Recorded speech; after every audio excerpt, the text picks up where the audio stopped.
Assalamualaikum warahmatullahi wabarakatuh. Kembali lagi dalam video pembelajaran SKI kelas 5 tentang Khalifah Abu Bakar Siddiq. Sebelumnya subscribe dulu channel saya Aceng Farasim Iqbal dan tekan loncengnya juga. Pembahasan pertama tentang Abu Bakar As-Siddiq. Yang perlu kita ketahui dari Abu Bakar As-Siddiq ini, salah satunya yang pertama adalah tentu saja biografinya. Abu Bakar Siddiq lahir pada tahun 571 Masehi atau 2 tahun setelah Nabi. Nama kecil beliau Abdul Ka'bah. Sebelum masuk Islam, itu adalah nazar dari ibunya, atau sekarang yang disebut Abdullah bin Abi Kuhafah At-Taimi. Setelah masuk Islam, ayahnya bernama Utsman bin Amir bin Amr bin Sya'ad bin Taim, atau yang sering disebut Abi Kuhafah. Ibunya bernama Ummu Khair Salma binti Syakhr. Sedangkan suku dari Abu Bakar As-Siddiq yaitu dari suku Taim, yaitu keturunan yang terhormat. Dan gelar yang dimiliki oleh Abu Bakar As-Siddiq yaitu Bakar, yang artinya adalah bersegera.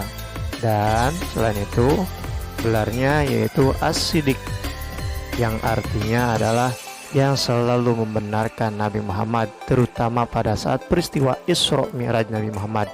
Bakat yang dimiliki oleh Abu Bakar As-Siddiq yaitu ilmu nasab atau ilmu tentang keturunan. Dan saat muda beliau bersahabat dengan Nabi. Adapun anak dari Abu Bakar As-Siddiq mempunyai 4 orang anak, yaitu Asma, Aisyah, Abdurrahman, dan Abdullah.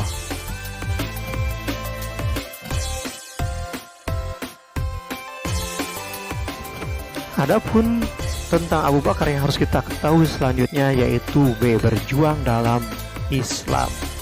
Banyak sekali perjuangan yang dilakukan oleh Abu Bakar As-Siddiq. Yang pertama yaitu tidak segan sedekah harta untuk mensyiarkan agama Islam. Selanjutnya yaitu mengajak sahabatnya untuk masuk Islam, yaitu Utsman bin Affan, Abdurrahman bin Auf, dan Zubair bin Awam. Selanjutnya perjuangan beliau yaitu menikahkan putrinya Aisyah dengan Nabi Muhammad untuk mempelajari kehidupan Nabi. Selanjutnya Abu Bakar juga memerdekakan budak, salah satunya Bilal bin Rabah dari Umayyah bin Khalaf, Abu Hukaifah dari Sofwan bin Umayyah. Selanjutnya Amir bin Hurairah dari Tufail bin Abdullah Al-Azi, dan Labibah dari Bani Muammal bin Habib Azi. Hal yang sering dilakukan Abu Bakar Siddiq yaitu sering mewakili Nabi, salah satunya pernah menggantikan imam sholat. Selanjutnya pernah mengikuti perang bersenabi yaitu perang Tabuk. Selanjutnya pernah menemani Nabi saat hijrah ke Madinah, dan masih banyak lagi. Adapun pembahasan selanjutnya yaitu C, setelah Nabi wafat. Dengan wafatnya Nabi Muhammad, itu menimbulkan suatu perbincangan yang sangat besar di kota Madinah, terutama dari kaum Ansor. Pada saat itu kaum Ansor berada di Sakifah Bani Sya'diyah untuk membicarakan tentang masa depan umat Islam dengan memilih seorang pemimpin setelah Nabi. Dan kaum Ansor memberikan referensi yang menunjuk seseorang dari kaum Ansor yang bernama Sa'ad bin Ubadah. Setelah mengetahui apa yang sedang dilakukan oleh kaum Ansor, Abu Bakar As-Siddiq bersama para sahabatnya, yaitu salah satunya Umar bin Khattab dan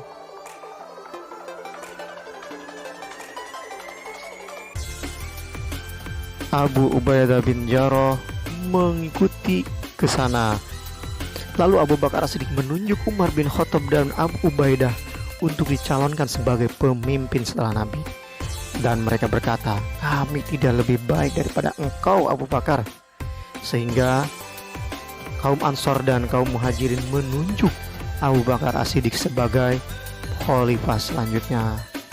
Dan Abu Bakar As-Siddiq pun berpidato. Sebagian pidatonya berbunyi, saya bersumpah tidak pernah mendambakan keamiran atau kepemimpinan, dan saya juga tidak pernah berdoa untuk dianugerahkan keamiran. Dan taatilah saya selama saya taat kepada Allah dan Rasul-Nya.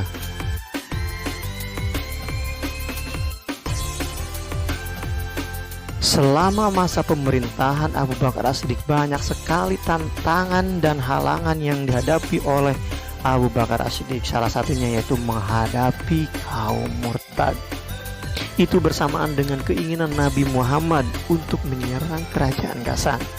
Dan pada saat itu pun Abu Bakar As-Siddiq tetap mengirimkan pasukan yang dipimpin oleh Usama bin Zaid.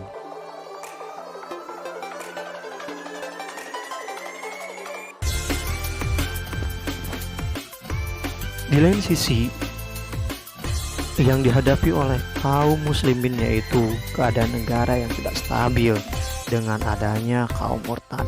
Yang pertama adalah Aswad Al-Ansi. Aswad Al-Ansi ini merupakan pemimpin dari suku Baduy Yaman.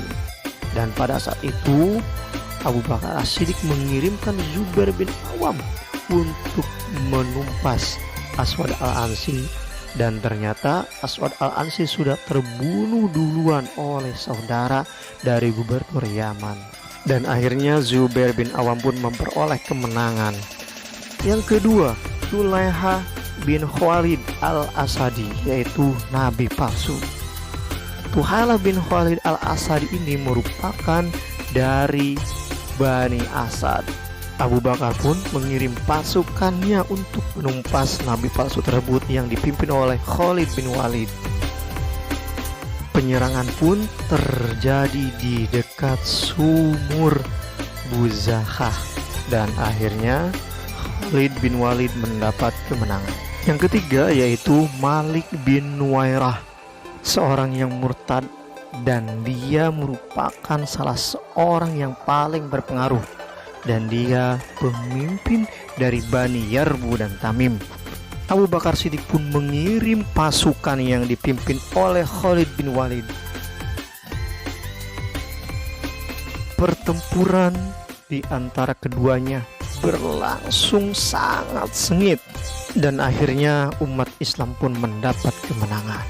Keempat, Musailamah Al-Kadzab, yaitu seorang nabi palsu. Dia merupakan nabi palsu yang didukung oleh Bani Hanifah di Yamamah, dan dia menikahi saja yang dianggap sebagai nabi di agama Kristen. Dan Abu Bakar mengirim Ikrimah bin Abu Jahal beserta Syuhair bin Hasanah untuk menumpas Musailamah Al-Kadzab. Dan pada saat itu umat muslim diserang oleh 40.000 pasukan dan terdesak, sehingga Abu Bakar As-Siddiq memberikan pasukan tambahan yang dipimpin oleh Khalid bin Walid. Dan akhirnya pertempuran itu pun dimenangkan oleh kaum muslim, dan perang ini dikenal dengan Perang Yamamah. Selepas memberantas Musailamah Al-Kadzab, umat muslim pun pergi ke Oman, Bahrain, dan Yaman untuk menumpas kaum murtad. Dan serangkaian perang ini disebut dengan Perang Riddah. Tidak lama kemudian, sekitar 2 bulan, umat muslim menang melawan kerajaan Ghassan. Setelah itu banyak sekali kemajuan-kemajuan yang dilakukan oleh Abu Bakar As-Siddiq, yaitu tentunya dengan perluasan wilayah. Abu Bakar As-Siddiq memperluas wilayah muslim ke 2 bagian, yaitu Persia di bagian timur dan Bizantium atau Romawi Timur. Di Persia meliputi Irak, Suriah atau Syam, dan Jazirah Arab. Dan yang dikirim ke sana yaitu dua panglima besar. Yang pertama adalah Khalid bin Walid dan yang kedua adalah Musana bin Harisah. Sedangkan di Bizantium yaitu dikirim Yazid bin Abu Sofyan ke Damaskus, Amru bin As ke Palestina, Syurahbil bin Hasanah ke Yordania, dan Abu Ubaidah bin Jarrah ke Hims. Dan pada saat perang Yarmuk berkecamuk, terdapat sebuah informasi bahwasanya Abu Bakar Siddiq meninggal dunia dan digantikan oleh Umar bin Khattab untuk kepemimpinan Muslim. Adapun hal yang ditinggalkan oleh Abu Bakar As-Siddiq yaitu sebagaimana tertera di pembahasan kebijakan Abu Bakar As-Siddiq.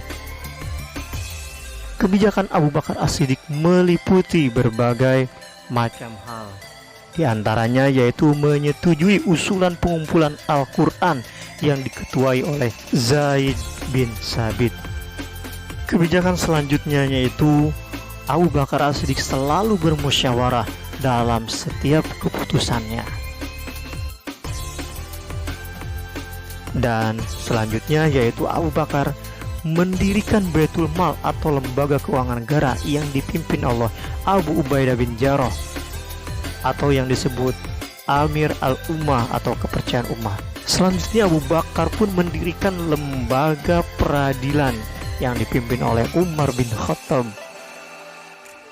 Dan kebijakan selanjutnya yang dibuat Abu Bakar As-Siddiq yaitu tentang pembagian ghanimah atau harta rampasan perang, yaitu dibagi sama rata terhadap semua pihak. Dan pembahasan yang terakhir yaitu tentang wafatnya Abu Bakar As-Siddiq. Sebelum wafatnya Abu Bakar As-Siddiq, beliau tengah mengalami sakit keras selama 15 hari. Dan pada saat itu sedang ada perang Yarmuk. Dan Abu Bakar As-Siddiq berinisiatif untuk mengumpulkan para sahabat untuk bermusyawarah untuk menunjuk khalifah pengganti Abu Bakar As-Siddiq. Dan akhirnya berbuah pengangkatannya Umar bin Khattab sebagai pengganti Abu Bakar As-Siddiq sebagai khalifah. Abu Bakar As-Siddiq pun meninggal saat berumur 63 tahun dan pada hari Senin 23 Agustus 634 Masehi. Beliau menjabat menjadi khalifah selama 2 tahun dan 3 bulan. Itulah tentang pembahasan Abu Bakar As-Siddiq.